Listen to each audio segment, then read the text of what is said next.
taking Hama, after taking Aleppo? I mean, how significant is this for you right now?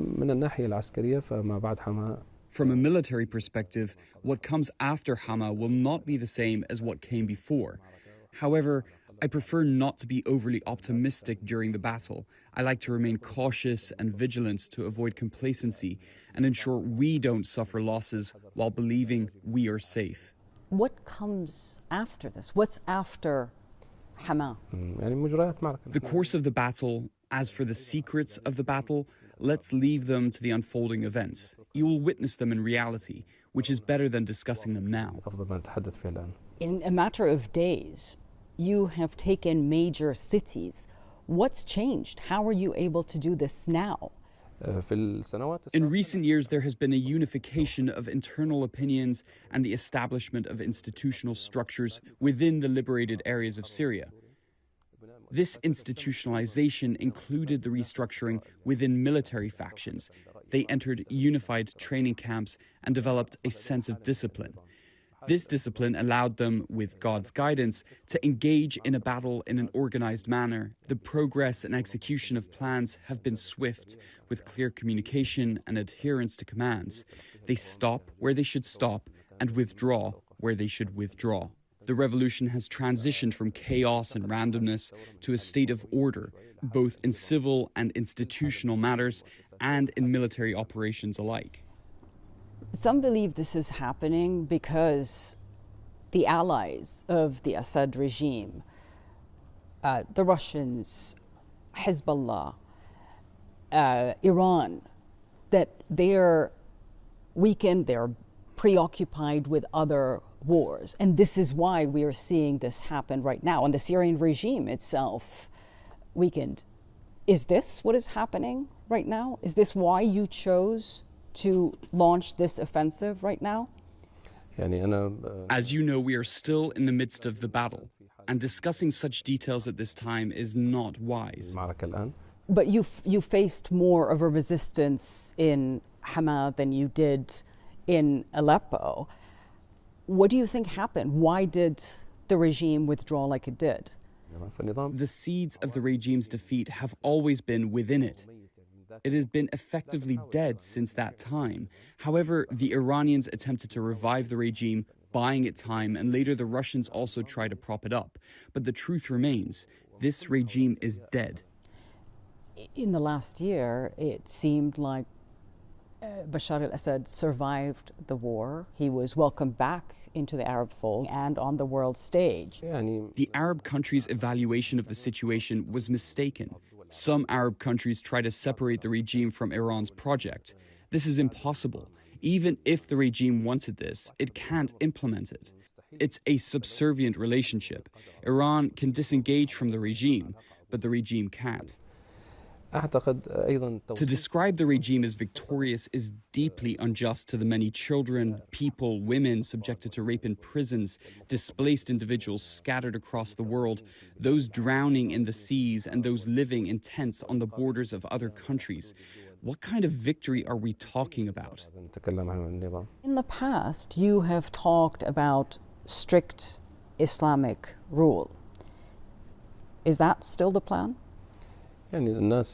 People who fear Islamic governance either have seen incorrect implementations of it or do not understand it properly.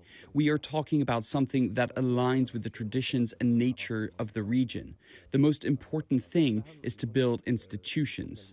We are not talking about rule by individuals or personal whims. It's about institutional governance. Syria deserves a governing system that is institutional, not one where a single ruler makes arbitrary decisions. Many Syrians are happy and will be happy to see the end of the Assad regime, but they're also worried about what HTS rule would mean, including minorities. No one has the right to erase another group. These sects have coexisted in this region for hundreds of years, and no one has the right to eliminate them. There must be a legal framework that protects and ensures the rights of all, not a system that serves only one sect, as Assad's regime has done. You know, listening to you speaking, you've gone through quite the transformation. Once an al-qaida leader, your group has had affiliations with al-qaida, with ISIS, and now you are projecting this image of a moderate leader and a moderate group. What is HTS right now? Hayat Tahrir al-Sham is one of the factions in the region, just like all the others. Now we're talking about a larger project. We're talking about building Syria. Hayat Tahrir al-Sham is merely one detail of this dialogue, and it may dissolve at any time. It's not an end in itself, but a means to perform a task confronting this regime. Once that task is complete, it will transition to a state of governance, institutions, and so on. I believe that everyone in life goes through phases and experiences, and these experiences naturally increase a person's awareness. A person in their 20s will have a different personality than someone in their 30s or 40s, and certainly someone in their 50s. So are those days behind you? Sometimes it's essential to adjust to reality, and because someone who rigidly clings to certain ideas and principles without flexibility cannot effectively lead societies or navigate complex conflicts like the one happening in Syria. People listening to this are going to wonder why they should believe you. You are still a specially designated global terrorist by the United States with a $10 million bounty on your head. Your group is a prescribed terrorist organization by the United States, by the UN, by the EU, and others. I say to people, don't judge by words, but by actions. I believe the reality speaks for itself.